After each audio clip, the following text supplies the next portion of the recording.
السلام علیکم ورحمۃ اللہ وبرکاتہ۔ بسم اللہ الرحمن الرحیم، والصلاة والسلام علی سیدنا و مولانا محمد وعلی آلہ وصحبہ اجمعین، اما بعد۔ شعبان کا مہینہ چل رہا ہے اور رمضان کی آمد ہے۔ اللہ کے محبوب صلی اللہ تعالی علیہ وسلم رجب جو پچھلا مہینہ گزرا ہے اسی سے ہی رمضان کے لیے ذہن سازی شروع فرما دیتے تھے اور یہ دعا مانگتے تھے، اللہم بارک لنا فی رجب و شعبان وبلغنا رمضان، اور ایک روایت میں بارک لنا فی رمضان بھی ہے کہ اللہ ہمارے رجب اور شعبان میں برکت عطا فرما اور ہمیں رمضان کا مہینہ نصیب فرما اور ہمارے لیے اس کو بابرکت فرما۔ اور شعبان میں آپ کثرت سے روزے رکھتے تھے، اور اس میں 15 شعبان کے بارے میں اس کے فضائل موجود ہیں احادیث پاک میں، اور فیہا یفرق کل امر حکیم امرا من عندنا انا کنا مرسلین، سورہ دخان کی یہ آیت ہے شروع کی، حامیم الکتاب المبین انا انزلناہ فی لیلۃ مبارکۃ۔ تو بعض مفسرین اس سے 15 شعبان لیتے ہیں اور کچھ لیلۃ القدر لیتے ہیں۔ تو 15 شعبان کے روزے کا اہتمام یہ ہر دور میں اللہ کے نیک بندے اس کا اہتمام فرماتے رہے، اور حدیث پاک میں بھی اس کی فضیلت آتی ہے کہ اس رات حدیث صحیح ہے، ان اللہ یطلع علی اہل الدنیا، اللہ تبارک و تعالی ساری دنیا کے انسانوں پر اس رات میں اپنی نظر کرم فرماتے ہیں اور ان کی بخشش کے فیصلے فرماتے ہیں، سوائے 2 شخصوں کے، الا المشرک والمشاہن، ایک جو شرک کرنے والا ہو یعنی غیر مسلم ہے، مشرک ہے، جو ایمان سے محروم ہے، اور دوسرا مشاہن کون ہے؟ کینہ رکھنے والا۔ ایک دل کی کیفیت ہے بغض، اور اس سے شدید ہے کینہ۔ بغض ہوتا ہے کہ مجھے کسی سے نفرت ہو گئی، اس کیفیت کا نام بغض ہے، اور کینہ اس سے شدید ہے کہ نفرت بھی ہے اور اس سے نقصان پہنچانے کا پکا ارادہ بھی ہے۔ اس کیفیت کو، جس میں کسی کو نقصان پہنچانے کا ارادہ چل رہا ہو، اسے شحناء کہتے ہیں، اور اس کیفیت والے کو مشاحن کہتے ہیں، اور ہماری زبان میں اسے کینہ کہتے ہیں۔ تو اس رات میں اللہ تعالیٰ بخشش فرماتے ہیں۔ اس رات کا روزہ اللہ کے محبوب صلی اللہ تعالی علیہ وسلم رکھا کرتے تھے، اور بعض روایت میں 1 سال کے صغیرہ گناہوں کی بخشش کی بھی فضیلت بیان کی گئی ہے۔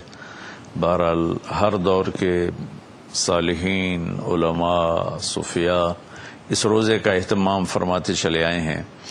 اس رات کا اگر کچھ قیام ہو جائے اور روزہ رکھا جائے تو ہمارے اعمال میں ایک اچھے عمل کا اضافہ ہے اور ہماری نیکیوں میں اضافہ ہے، اور اس کے لیے اپنے آپ کو اگر کسی سے نفرت ہے تو پاک کیا جائے، بغض ہے تو اسے دور کیا جائے، کسی کے ساتھ ایسی دشمنی پیدا ہو گئی ہے کہ شیطان ہمیں وہاں تک پہنچا چکا ہے کہ ہم اس کو نقصان پہنچانا چاہتے ہیں، اس سے بھی اپنے آپ کو بچا لیا جائے کہ ایک دن فیصلہ اللہ تعالیٰ نے کرنا ہے۔ اس دن حقوق العباد کی عدالت بہت سخت ہوگی۔ حقوق اللہ کی عدالت میں وہ سختی نہیں ہوگی جو حقوق العباد کی عدالت میں شدت اور سختی ہوگی، لہذا کسی پر ظلم کر کے نہ مریں، کسی کا حق لے کر نہ مریں۔ ہمارے اوپر ظلم ہو یا ہمارا حق مارا جائے تو اس کا تو ہمیں بہت بڑا عوض اللہ اپنے خزانوں سے دے گے، لیکن ہم نے کسی پر ظلم کیا، ہم نے کسی کا حق مارا، برائی کے بدلے میں ایسی برائی کی کہ اپنی نیکیوں کو برباد کر دیا، تو بہت بڑے نقصان کا سامنا کرنا پڑے گا، اور وہ نقصان ابدی ہوگا۔ دنیا کے نقصان وقتی ہوتے ہیں، تھوڑی دیر کے لیے ہوتے ہیں۔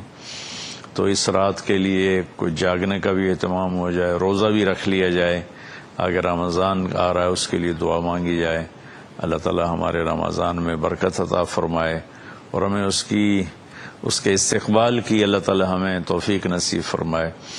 اپنے دل کو صاف رکھنا میرے نبی کی بہت بڑی سنت ہے۔ آپ نے حضرت انس سے فرمایا، بیٹا اپنے دل کو سب سے صاف رکھا کر، ان قدرت ان تصبح وتمسی ولیس فی قلبک غش لاحد، پوری دنیا میں بسنے والے انسانوں سے اپنے دل کو صاف رکھ۔ پھر آپ نے فرمایا یا بنی وذالک من سنت، آپ نے فرمایا میرے بیٹے یہ میری بہت بڑی سنتوں میں سے ایک سنت ہے۔ ومن احب سنتی فقد احبنی ومن احبنی کان معی فی الجنہ، جو میری اس سنت سے پیار کرے گا مجھ سے پیار کرے گا، اور جو مجھ سے پیار کرے گا وہ جنت میں میرا ساتھی ہوگا۔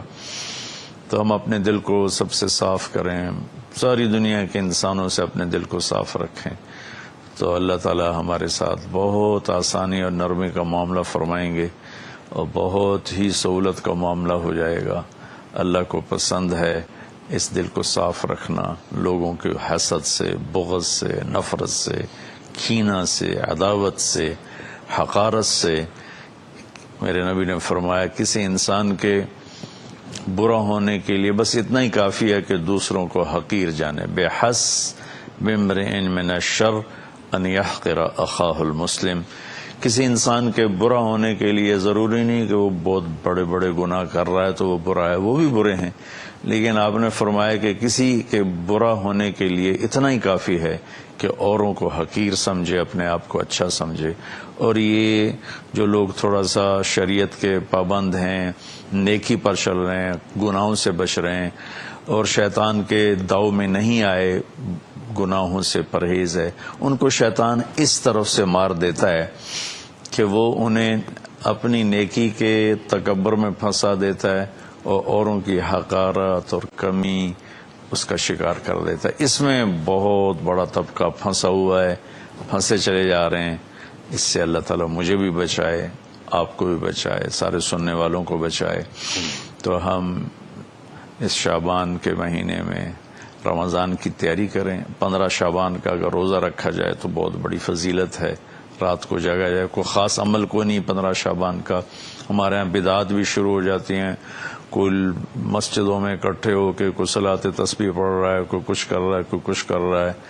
اس رات کا کوئی مخصوص عمل کوئی نہیں ہے، اس رات کا مخصوص عمل بس دعا ہے، تہجد ہے، تلاوت ہے، انفرادی طور پر ہے، اجتماعی طور پر کرنا کہیں سے ثابت نہیں ہے۔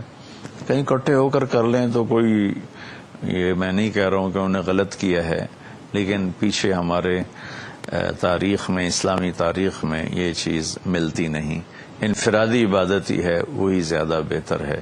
اللہ تعالی ہمیں عمل کی توفیق بخشے۔ السلام علیکم۔